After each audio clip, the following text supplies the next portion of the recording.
अस्सलाम वालेकुम। आज की इस लेक्चर में आप जानने जा रहे हैं इंसोम्निया।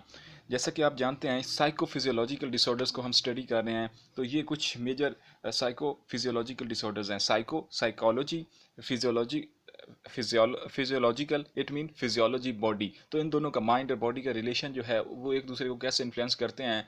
और माइंड के जो डिसऑर्डर्स हैं, जो मेंटल प्रॉब्लम्स हैं, जो स्ट्रेस है, मेजर मेजर जो स्ट्रेस है उसकी वजह से जो डिसऑर्डर्स क्रिएट होते हैं और वो बॉडी को कैसे इफेक्ट करते हैं, ये बड़े डिसऑर्डर्स हैं। ठीक है, इसमें आज हम इंसोम्निया को देखने जा रहे हैं। तो इंसोम्निया क्या होता है? आप कोई कोई टेंशन है, कोई डोमेस्टिक प्रॉब्लम है, कोई एजुकेशन का प्रॉब्लम है, कल आपका टेस्ट है, तो ये सारे वो जो ख्यालात हैं, जो थिंकिंग है, ये रिलीज़ करते हैं स्ट्रेस। और स्ट्रेस रिलीज़ करते हुए जब आप रात को सो रहे होते हैं तो उसमें कुछ मसला होता है, आपको नींद नहीं आ रही होती। ठीक है, या आप जागते रहते हैं। उसके अलावा आप अगर सोते भी हैं, कुछ ऐसी सिचुएशंस होती हैं कि अगर आप सोते हैं तो बस सो ही रहते हैं, सही से आप बेदार नहीं होते। तो ये जो इस तरह की सूरत हाल होती है वो क्या होती है? वो इंसोम्निया होती है।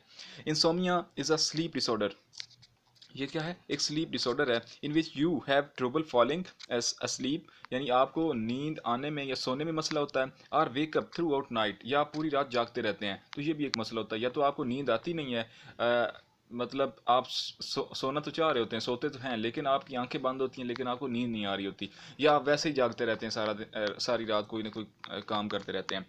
It break the cycle of sleep, यानी जो आपका एक स्लीप का साइकिल है, इतने घंटे एक दिन में सोना होता है, वो आपका तोड़ देता है ये वाला डिसऑर्डर। ठीक है।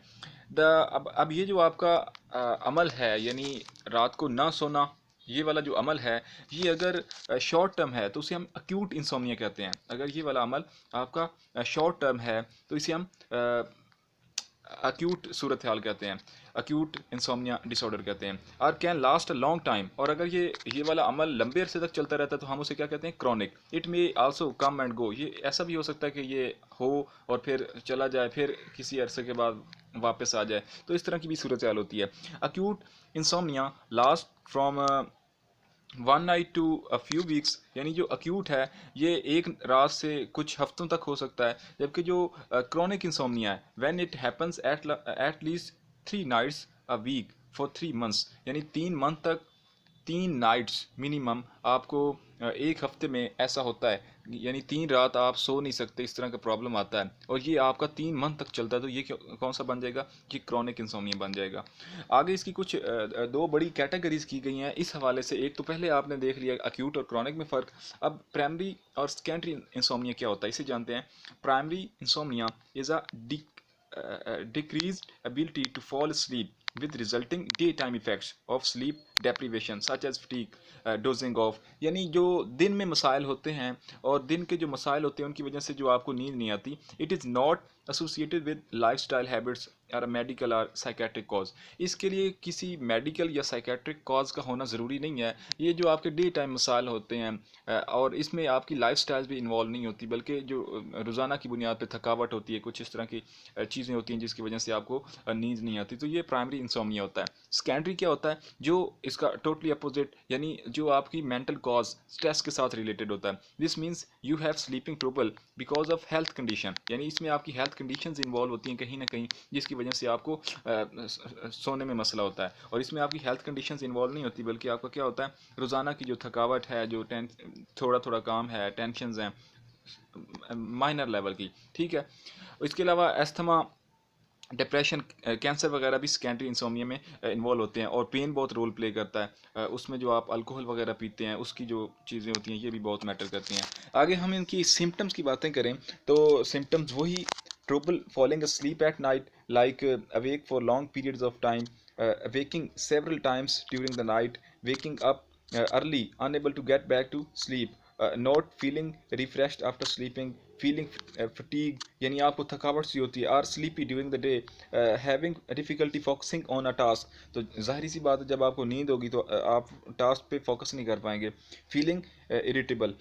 आगे हम इसकी कुछ कॉजेज़ हैं उसकी बात करने लगे हैं। तो सबसे मेजर जो बड़ा कॉज है, क्योंकि ये साइकोफिजियोलॉजिकल डिसऑर्डर है, ऐसा डिसऑर्डर जिसकी मेजर कॉज माइंड है और वो फिजियोलॉजी में नज़र आता है। यानी मेजर कॉज आपका माइंड है, थिंकिंग हैं, थॉट्स हैं, और उसकी जो इफेक्ट्स हैं, जो डिसऑर्डर नज़र आता है वो बॉडी में नज़र आता है, उसे साइकोफिजियोलॉजिकल डिसऑर्डर कहते हैं। तो इसकी जो मेजर कॉज है वो क्या है? स्ट्रेस है, माइंड है। तो जितने भी मैंने बताया आपको, टेंशन होती हैं, दबाव होते हैं, कुछ काम हैं, कुछ आपके टास्क हैं, पेपर हैं, चीज़ें हैं, तो उनके जो स्ट्रेसेस हैं, वो आपको स्ट्रेस आपको हाई लेवल पर जब लेकर चले जाते हैं आप, तो उस वक्त आप को इस तरह के डिसऑर्डर्स क्रिएट हो जाते हैं। इंसोमिया में भी स्ट्रेस बहुत रोल प्ले करता है। ओके, उसके अलावा mental health issues like depression and anxiety, medications for colds, ये जो आप मुख्तलिफ दवाइयाँ लेते रहते हैं, मेडिसिन लेते हैं, उनके भी इफेक्ट्स होते हैं, जिसकी वजह से आपको बाज़ औक़ात नींद नहीं आती।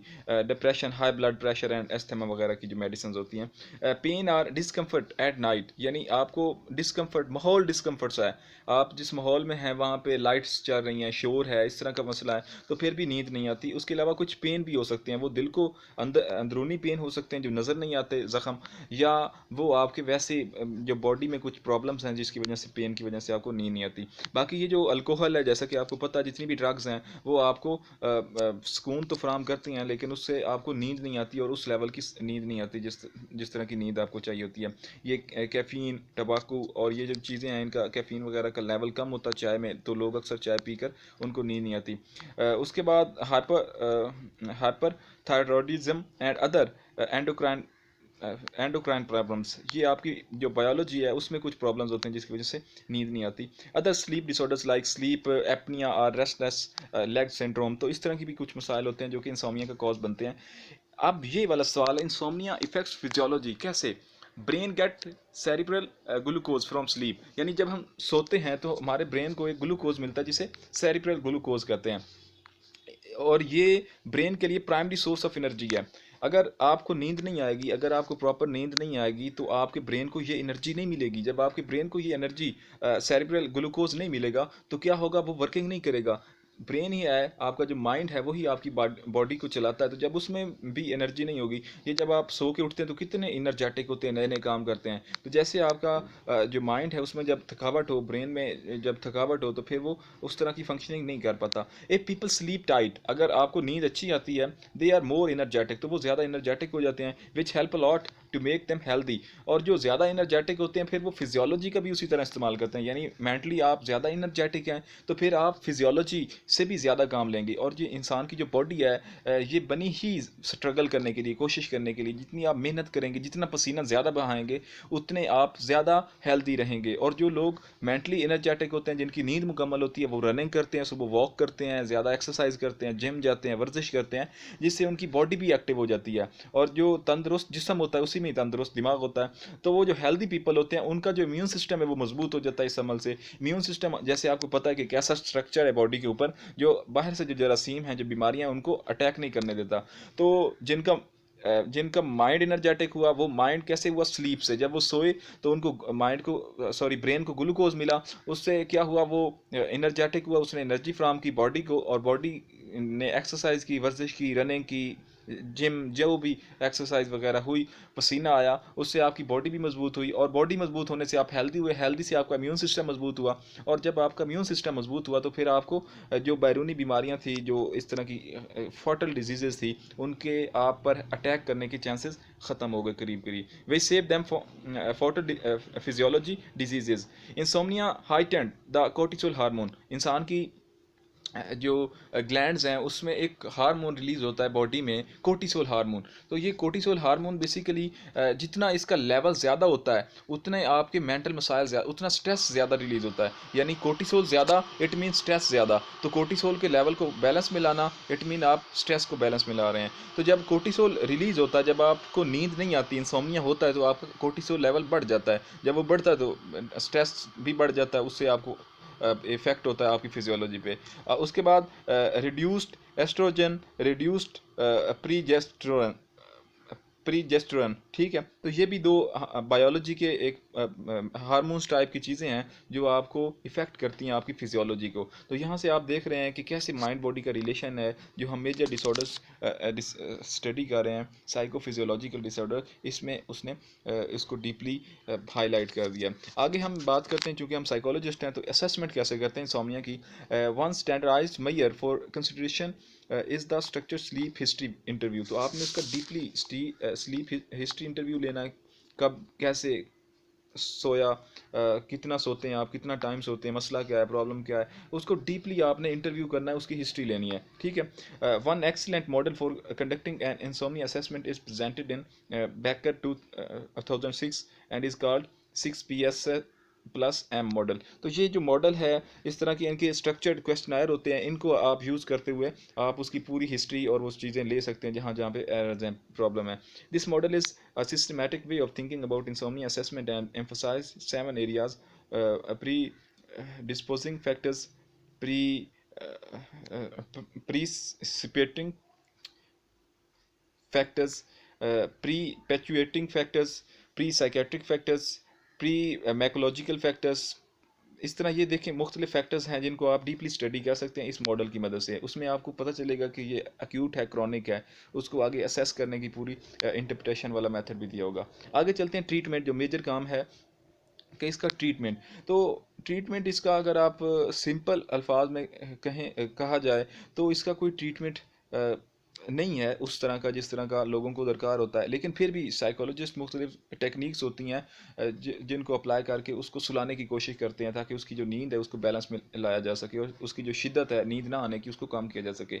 अक्यूट इंसोम्निया में नॉट नीड ट्रीटमेंट। जो अक्यूट होता है, जो लो लेवल का होता है, उसको इतनी ज़रूरत नहीं होती, जबकि जो क्रॉनिक है उसकी ज़रूरत होती है। तो क्रॉनिक में हमने क्या करना, someone suffering from chronic insomnia may be advise to try specific type of cognitive behavioural therapy, CBT। Okay, इसमें अंदर ये उसकी कैटेगरीज हैं। रिलैक्सेशन थेरेपी, ठीक है, उसको हमने अच्छे से रिलैक्स करना है। Sufferers of insomnia disorder are often highly aroused. Relaxation therapy में help reactivate the arousal system through techniques imagery training and progressive muscle relaxation। ठीक है, तो जब रिलैक्स होगा जो क्लाइंट्स हैं, जो सफरर्स हैं, जब वो रिलैक्स होंगे तो उन्हें अच्छी नींद आएगी। ठीक है, तो ये अप्लाई की जा सकती है। Stimulus control therapy, this type of treatment encourage the patient to associate their bedroom with sleeping and establish a slip awake pattern. ठीक है, तो आप एक मखसूस पैटर्न को आपने फॉलो करना है।